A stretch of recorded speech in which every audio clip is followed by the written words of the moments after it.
Hello everybody there, welcome, I'm No02 and thank you for watching this video. I really appreciate it. This is the meta decks, right? Meta decks, and a couple of things I need to talk about before I get into the decks. Um, right, when it comes to deck building, there's a thing that people aren't really considering, especially other content creators, is context, what I'm calling context, right? They have the super awesome deck, look at this grenade deck, you can throw grenades and you do 18,000 billion points of damage. Well, that's great. But you don't have any movement cards. Maybe you don't have any use speed. You don't have any utility, any extra healing, any extra grenades, or whatever, right? Like, there's other cards that are, I'm going to say, act specific. That's one of the contexts. Is what act are you playing this deck in? Because taking one deck and putting it into a different act doesn't always really end up working out, or it can work out. There's some decks that can be nice and flexible, and it works decently in all of the acts, but I guarantee you that if you take the same concept of whatever it is that you're doing and tweak it just a little bit, taking into consideration the order of the levels that you're going to be playing through, your deck will perform better. Two, the other bit of context is who were we playing with? Who are we playing with? And that we are playing with friends and teammates that we are going to be actively communicating with and working together with, or we're playing with random people where communication might be light. We may not be entirely sure what people are doing. Maybe someone's speed running, things like that. Or we might end up playing with bots.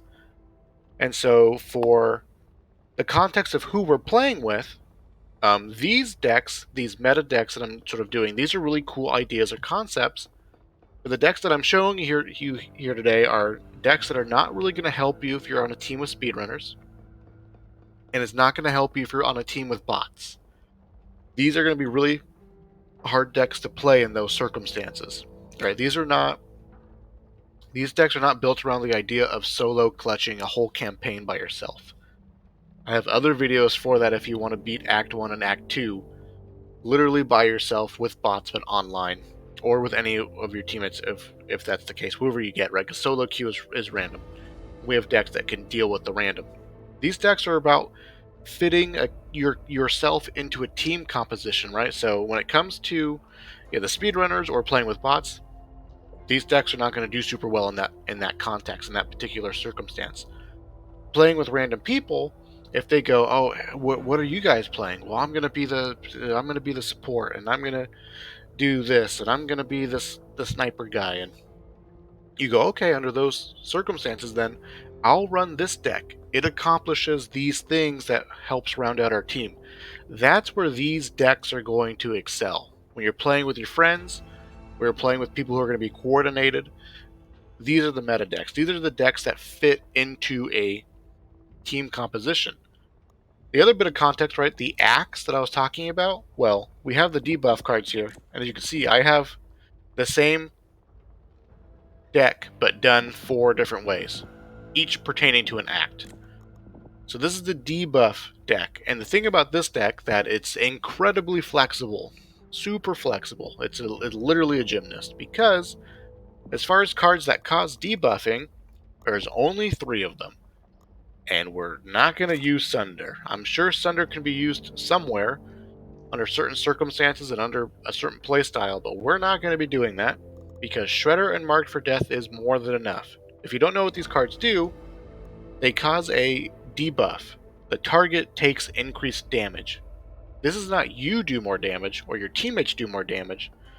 The targets suffer increased damage. It's like a debuff. They become vulnerable, and they gain 15% vulnerability with Shredder. Marked for Death does the same exact thing when you ping the target, right? And so the reason why we're talking about this deck concept, even though there's literally only 2 cards that do it at the moment, it's because it's 25% vulnerability. And your entire team benefits from that. Everyone who's shooting your marked target is getting, in theory, a 25% damage boost. But it's not just 25% damage, it's all the damage types at the moment are multiplicative with each other. So having damage, flat damage, having damage, bullet damage, weak spot damage, And also, this increased damage, right? This vulnerability debuff, the Flashbang does the same thing. We cover the full spectrum of all the potential damage types, and we start multiplying them together, and so it's a lot of damage potential here, right? A lot of damage potential. This is one of the most powerful 2 cards you can run in the whole game. I'm like 90% sure that Marked for Death stacks for my testing. As far as my quick little bit of testing, because the bots always have Marked for Death, I'm pretty sure Marked for Death stacks to some extent. But let's not worry about that though. So I'm going to show you this deck and how flexible it is, and etc. And we have Act 1, Act 2, Act 3, Act 4, all of which have been cutely named. This one's Demon Hands. We have Hazard Pay and Double Grenade Pouch. These 2 cards are like the most solid foundation that you can ever have in any deck, no matter what you're doing. Extra money, extra grenades. Whether you're throwing grenades, or pipe bombs, or flashbangs, or whatever, just having more offensive throwables, more resources in that particular category is huge. It's going to save you so much heartache, so much pain, so much suffering. With this particular deck, though, I would highly recommend that you run flashbangs. You run flashbangs with this deck is my recommendation. On for Blood Tunnel, we get Marked for Death, and then here's the act-specific card, Superior Cardio on Pain Train, helping us prepare for the crossing, because on the crossing you need to run a lot. But we're going to skip a corner here. Instead of getting cross trainers or run like hell early to deal with the crossing, we're sort of doing something in between movement speed wise with Speed Demon. It's part of the name. 6% movement speed with an SMG. So with this deck, you're going to be using an SMG. We get the 35% reload speed, and you can hopefully see where this is going, where we have Bagwell and reload drills. We have a crap ton. We have a crap ton of reload speed, and that reload speed is going to allow us to maintain our Shredder debuff more consistently for our team to unload on, basically, right? And you can even stack, and you can benefit yourself from your own Shredder, because you can unload your entire magazine, your entire SMG into a tall boy, get the Shredder stacks up, reload super fast, and now your second magazine is going to keep benefiting from Shredder while also then reapplying the Shredder that's wearing off. And we're going to do that with movement speed, with reload speed. And also, too, the reload speed is going to second as extra crowd control. Being able to shoot all kinds of zombies, keep the hordes of hell back, reload your gun super fast, and be ready to keep doing it. You can even, shoot a tall boy that you've marked, right? Get it all shredded up, reload super fast, kill some zombies, do some crowd control, reload really fast, back to the tall boy. So the reload speed is just all about the versatility of how we use our SMG, basically. And so we're cutting a corner with Speed Demon here, just so that we can get the reload speed going for clean sweep when we get to Shredder. And we really want Shredder and Marked for Death at this point, because we're going to have a guaranteed breaker at the gas station.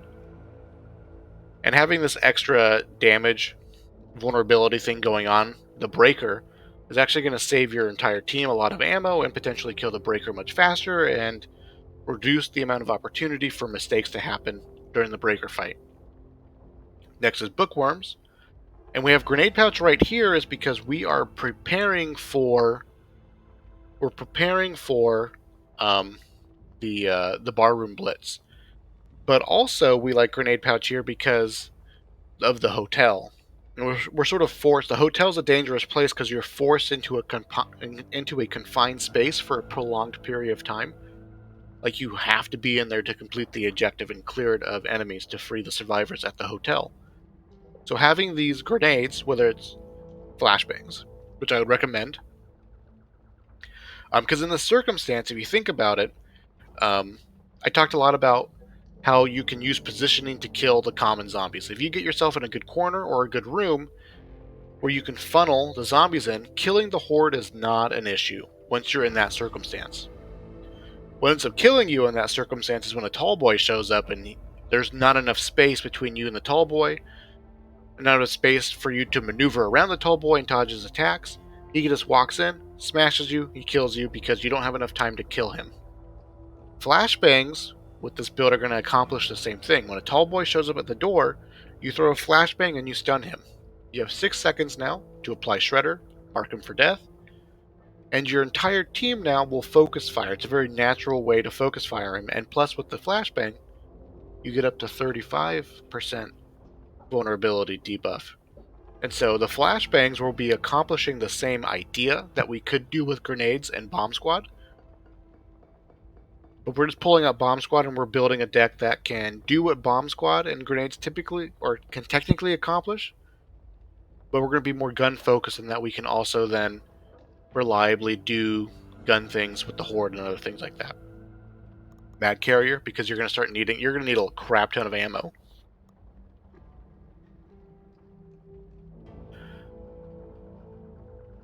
Because of the bar. Now, ideally, the bar situation, you want to sort of stockpile as much ammo as you possibly can in the little corner that you're going to be hiding out in. But having to look down less often to pick up ammo is going to be a nice convenience, but also we want the damage here. Just that tiny bit of damage now is multiplicative with our vulnerability debuff, and we sort of take a little jump up. We squeeze out an extra 2-ish points of damage per bullet. And when you're running like the SMGs, people don't realize, even though the SMGs aren't great bullet for bullet as far as damage goes, the SMGs actually have a lot of DPS because of how fast they shoot. They shoot super fast. And like the Uzi is actually one of the best SMGs just because it has 32 rounds and it shoots crazy fast. I'm like 9 damage a bullet times 32, and you can unload your magazine like in 3 seconds. Like, it's an incredible amount of DPS. And so just adding on top of that with mag carry here is actually going to be really nice. And you might be a little surprised by how quickly you can cut down a tall boy that you've marked for death or shredding and have mag carrier. Wide mouth magwell, and then reload drills. And we sort of just are now reinforcing the same concept here of being able to unload a gun, or unload our SMG, reload it super quickly, and then benefit from our own shredder over the course of an entire clip, basically. And at this point, like, your DPS is going to be super, super, super great. Cross trainers at Bad Seeds. Bad Seeds, Hell's Bells, and Abandon are actually really long maps. And so we just are gonna, that corner that we cut earlier, we're now picking it up here. Just nice bit of versatility. A lot of running can be done on these maps, and so we're just going to flesh out in our mobility set of our deck here. Give us the legs are the foundation of the body, so we've rounded out our foundation here. In the zone is going to be for Hell's Bells here, particularly because ideally, once you get to the church, it is very, very possible if 2 or 3 players are coordinated as far as how they board up the first couple of windows, you all choose a different window, it's super possible to board up the windows without a mutation getting inside the church, and that's best case scenario. Most likely, though, there are going to be a couple of common zombies getting in, and if a horde gets in, you can be in a lot of trouble. My recommendation here for this deck, that what you're going to be doing on Hell's Bells, you're not going to board up a window, necessarily. You're going to be on killing duty. When a mutation jumps inside the church, you're going to flashbang it. But then you're going to ignore it. You have a 6-second window to kill zombies, right? Because those are going to be all over the place, chipping away at your teammates. They're going to be the DPS for the Ridden. So the more headshots you can get, the more reload you get. In that particular circumstance, if you can kill 3 or 4 zombies super, super quick, or kill a horde that gets in, the more headshots you get, you reload super fast, and you can sort of solo the horde yourself. That's the idea here, is that you have enough reload speed and enough bullets in your SMG, because all the SMGs typically have, except for the Vector, have 20 plus bullets, and I recommend magazine capacity. In the zone is going to give you the best chance possible to allow all 3 players to keep boarding up windows while you single-handedly kill all the Ridden and stay on top of it. And once you get all the little guys done, if there are any mutations inside that you flashed, you can flash them again, and then you just start unloading on them. You can tell your teammates, hey, help me kill this tall boy real fast, things like that. So in the zone, and this particular point is going to be specifically for you to solo kill a horde or a bunch of random zombies that are inside the church, if it's needed. It's also going to do the same thing at Rolling Thunder, where you're going to have a lot of targets. Tons and tons and tons of targets. And your main goal at Rolling Thunder is going to be protecting the field cannon. And so you're not going to just want to unload constantly into a tall boy that's halfway across the arena. You're going to be jumping back and forth, and so getting headshots here and there is really going to help you sort of just keep shooting. So we have we have 50 points, or no, we have 80 points of reload speed plus whatever we can get within the zone. You're going to be reloading so fast, and it's actually super fun, I think, to reload really fast. Surplus pouches on Abandoned, because that's a map that really ends up testing your resources. Because ideally, getting to the house is really hard, the infested house on Abandoned, but once you do, so long as you have enough grenades or supplies to deal with mutations that get inside, it's very, very easy to hold off the horde inside the infested house, as well as in the next house. The only issue is dealing with mutations, and the best way to deal with mutations is going to be grenades and flashbangs. And so having more of those things means that you can handle more RNG mutations that show up. Going to give you more consistency and more supplies to deal with that particular map. And then ammo belt. Just just all the ammo. Just the less you have to look down to pick up ammo that you've stockpiled, the better. The less you have to worry about it, and you just unload your gun constantly. You're always shooting. That's going to feel real good, and you're going to have success. And so Demon Hands is just, we have Speed Demon and all the reload speed. And this will be super fun, just very fast, snappy. You're shooting all the time, shooting wildly. You're just trying to get headshots wherever you can, and then you're marking tall boys, and you're shredding them, and shooting the horde, and back to the tall boy. And it's just like, if you're like that sort of, I don't know, very like, I'm trying to compare it to a game, it's like a, what's it called, like a bullet hell, like a, almost like you're playing your own personal bullet hell with this deck. Next is, we're calling the Flashbanger.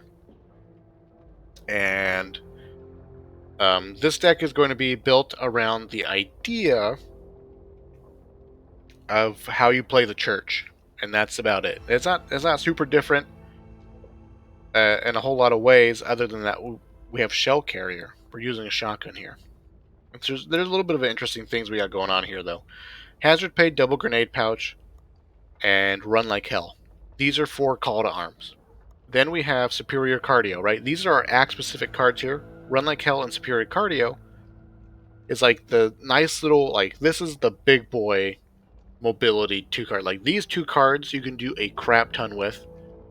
As far as movement goes, especially if you know how to do the sprint jump cancel properly, you can get a ton of mileage out of these 2 cards.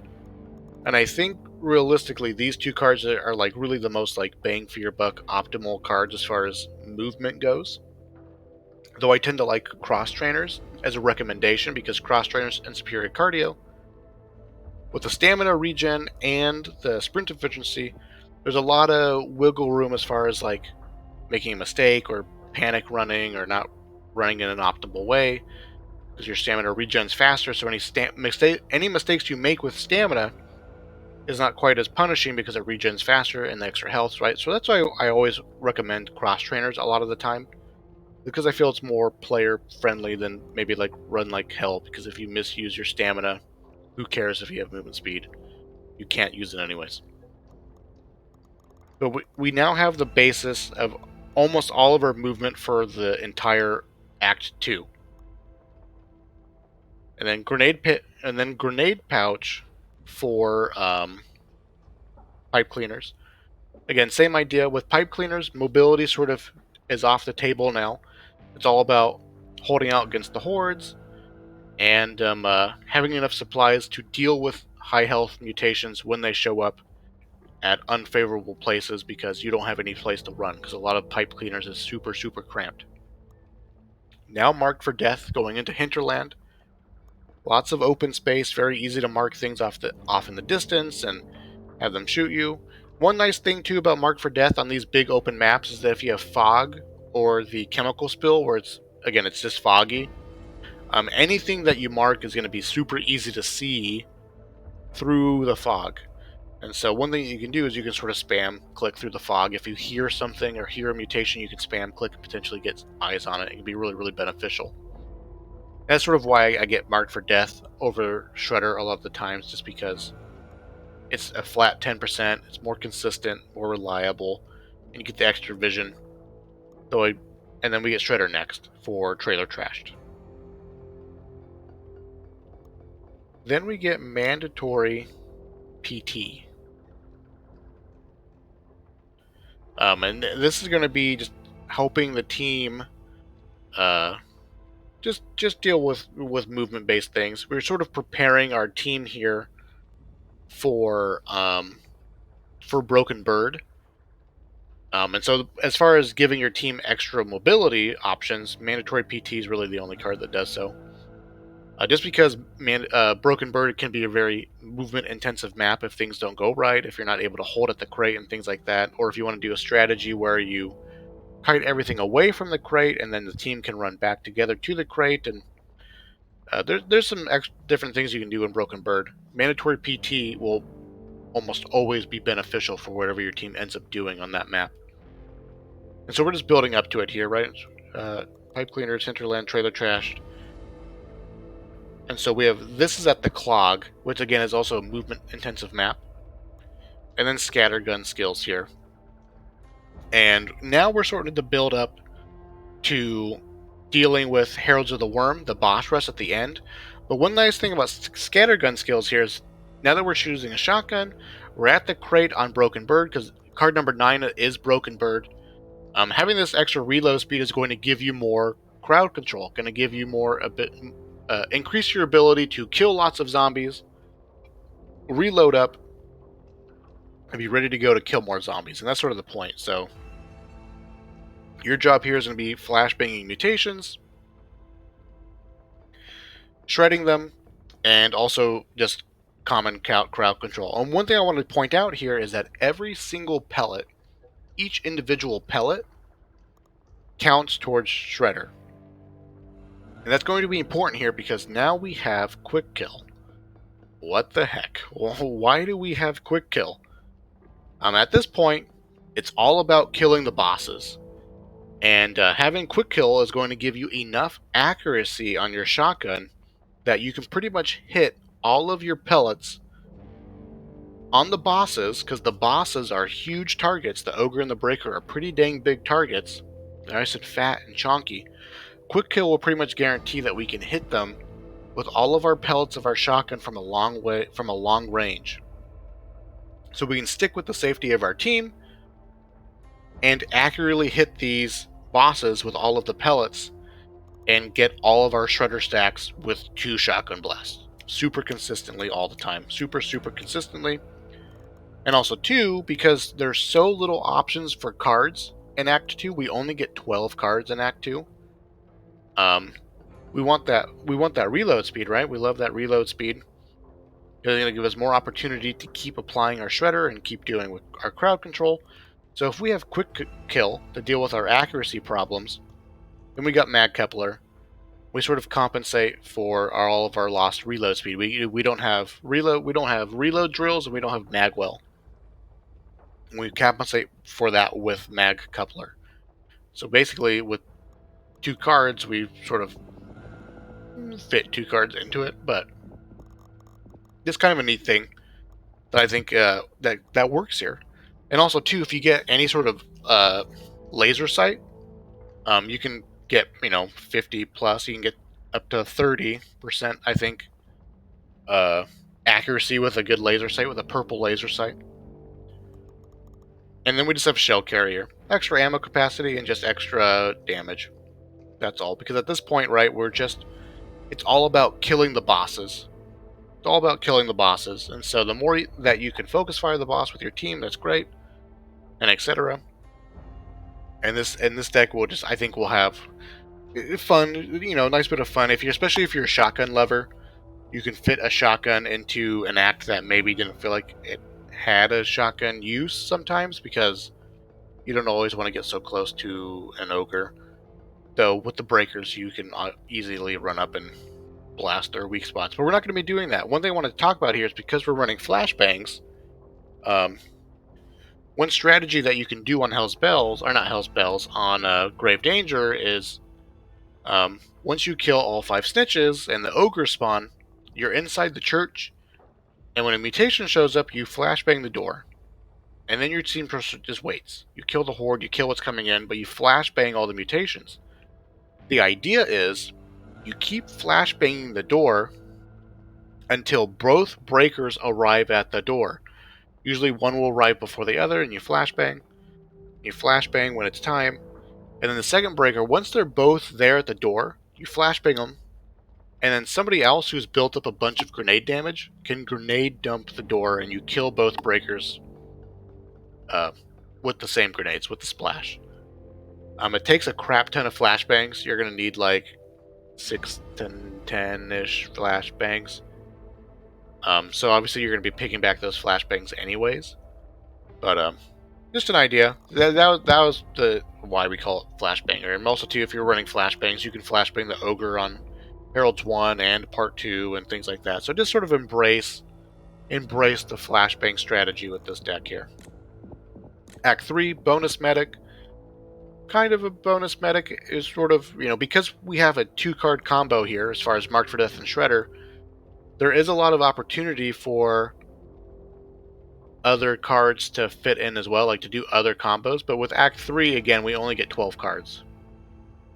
Man, I hope future acts allow us to have more cards.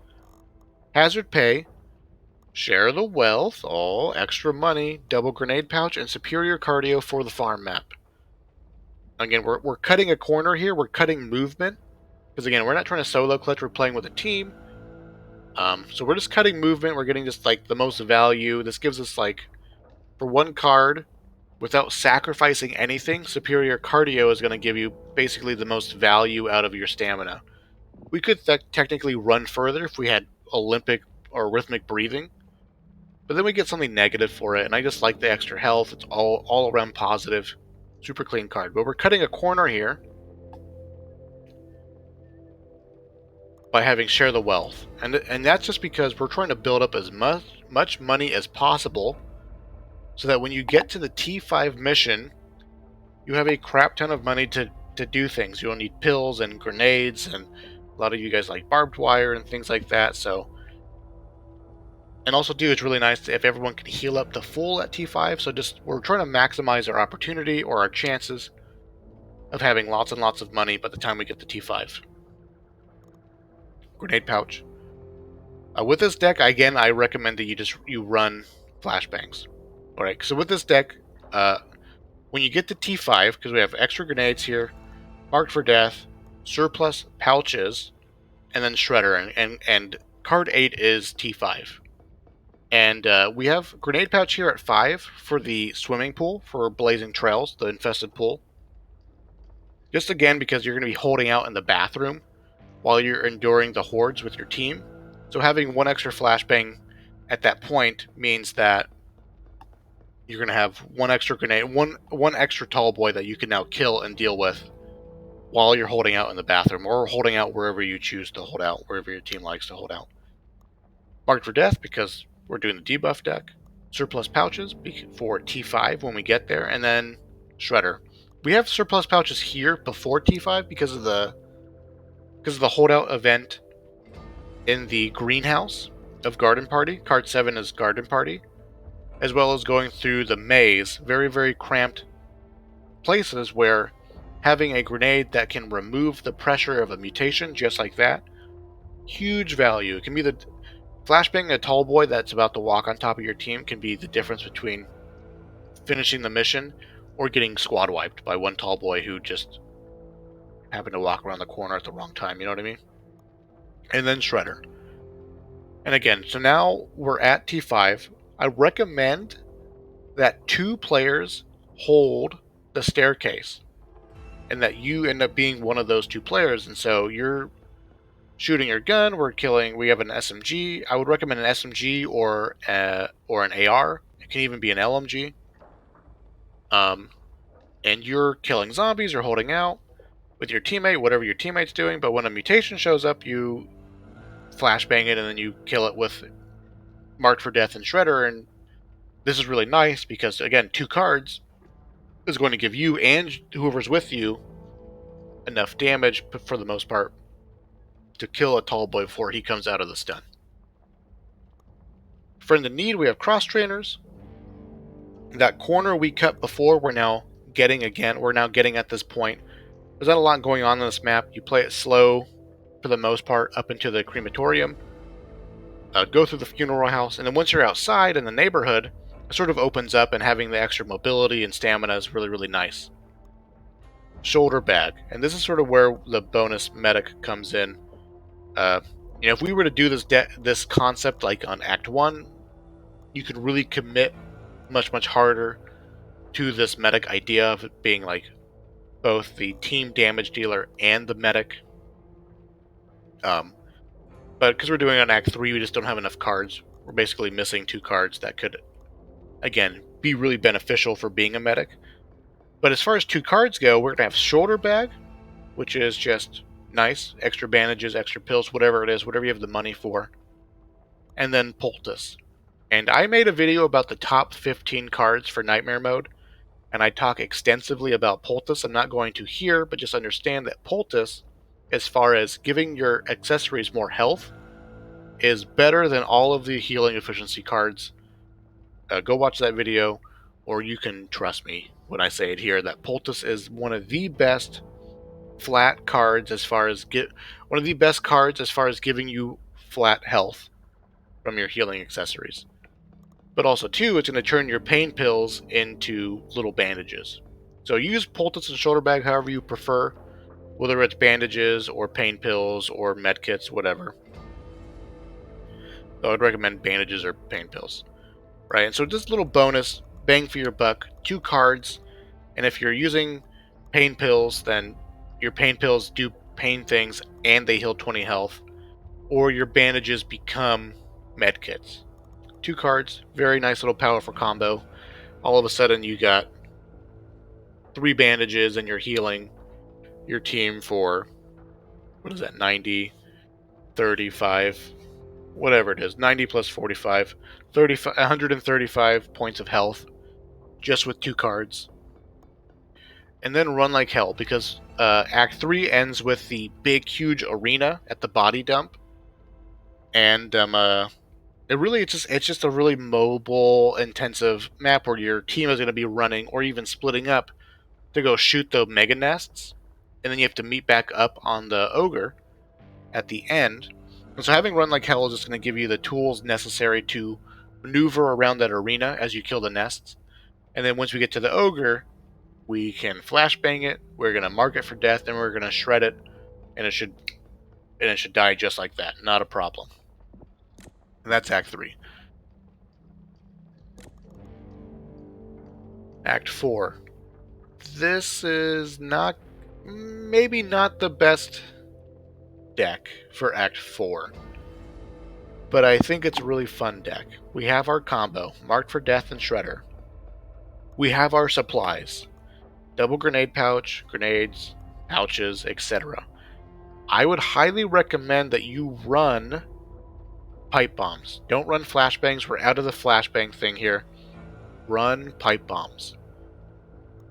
Now we have Quick Kill, Optics, Enthusiast, and Front Sight Focus. We have 100% accuracy. If you don't know what this does, it takes your crosshair from that you're hip firing with, and it turns it into a dot. And you take a shotgun, and literally every single pellet of your shotgun hits the target. But you turns your shotgun into a sniper rifle. It turns your shotgun and takes all whatever 8 to 10 pellets and it turns them into a laser beam, and they all hit the same exact target in the same exact place. Which means that if we hit something with our 100% accuracy shotgun, every single bullet is going to be applied to our shredder. With 2 shots, we get our maximum shredder and then some, and etc. So then we have shell carrier for the ammo capacity, and it's really for the ammo capacities that we care about. Scattergun skills, mag coupler, mag well. Right, a lot of reload speed here. We have 100 and whatever 20% reload speed. Super duper fun. I love reloading. It's so much fun. But then something interesting happens here. We have Rolling Thunder for the move speed while firing with shotguns. And then we have Hellfire, move speed while firing. With these 2 cards gives us what is it? What is it? 80 points of move speed while firing. And then Buckshot Bruiser. And so what's happening here is we have a laser beam shotgun. We have pipe bombs to deal with the horde. And if we can get an AA-12 or a Super 90, and you then get a purple compensator onto your AA-12, something interesting happens. You will have a move speed while firing percentage that is over 100%. So that when you shoot your AA-12, you actually increase your base movement speed. You actually move faster. So if you hold down the trigger on your AA-12, you actually start to move at a speed that's almost similar to sprinting. You have to be shooting to do it, but you're like sprinting and shooting, and it's kind of fun and kind of cool, and you don't use any stamina. Don't use any stamina. So you can still sprint and reposition with your stamina, but pretty much you have infinite stamina so long as you have bullet. You shoot your gun. You're sprinting while you're shooting because of this effect. And when you reload, you can sprint some more, and then when you're shooting, your stamina regens. You are always moving. And it's just fun. That's what I'm going to tell you. It's just fun. So we have pipe bombs to deal with the horde because having pinpoint accuracy isn't super great for dealing with a bunch of zombies because unless they're all lined up, there's no chance that your bullets are ever going to scatter and hit other zombies. So pipe bombs to deal with the zombies. Your job with this deck is to keep the mutations occupied. You can kite the mutations. You don't need to necessarily kill them. You just need to get aggro. And when the tall boy starts getting close, and he might be winding up a hit, you can just shoot and walk backwards and fly away. And it's just super fun. And the cool thing too about this is that because we have Buckshot Bruiser now, every single tall boy or mutation that shows up is a health generator. Literally a health generator, because every single one of your pellets is hitting the tall boy, which means that every single one of them counts towards Buckshot Bruiser, and it's going to take a mag or 2 of shotgun ammo, depending on your distance, to kill him. So you end up generating a crap ton. You're generating almost like 100 points of health per tall boy. And so your job is basically to keep the horde back, keep fighting with them, pushing them back, doing things like that, and then gaining control of the mutations, aggroing them, shooting them, and if you take damage, the second another mutation shows up, you're full health again. And so you're this weird high mobility, killing mutations things, running around doing whatever. Another interesting thing though is that so Buckshot Bruiser triggers on the tentacles. When you shoot the tentacles, the little red flower of the tentacles, the little red butthole, that triggers Buckshot Bruiser. You can heal off of those. It also triggers off of the weak spots on the abomination, in the mouth, on the side underneath. It triggers Buckshot Bruiser. And so what you got here is if you get to that point in the map with this deck, and your teammates are dying or they're falling behind, At any point in time, if you get hurt, you can just turn and shoot one of these weak spots and restore almost all of your health again. It's so weird. So like this is like the most gimmicky, weird, wonky deck that there is. This video is 40 minutes long. Oh my goodness. Just try this deck out. You can take this deck in the nightmare training mode and just practice it and see what it feels like and get your purple compensator. And this deck I think is a lot of fun. And if you get teammates with you and then you work together and you get into the tunnels, that's where this deck really opens up, because you can like go by yourself on one side and just kite the horde infinitely while shooting at the weak spot on the monster, because nothing can catch you while you're shooting. So that's it. That's like just some weird things that you can do with the debuff cards, right? The whole point of, I think, of this, or I think the point that I really wanted to take away, that you want, that I want you to take away from this, is that this is only 2 cards. This is definitely not all that there is as far as deck building goes to fit in these 2 cards. There's a lot of possibilities around these 2 cards. Or think of it in like this: you can already have your deck, your medic deck, your sniper deck, probably not a sniper deck, right? Your whatever deck that you got going on. And you might be thinking to yourself, what can I add to my deck, to my medic deck, or to my grenade deck that would make it better? See if you can squeeze in one of these 2 cards, or both of them. It's just 2. Anyways, thank you guys for watching. I really appreciate it, and well, I'll see you in the future.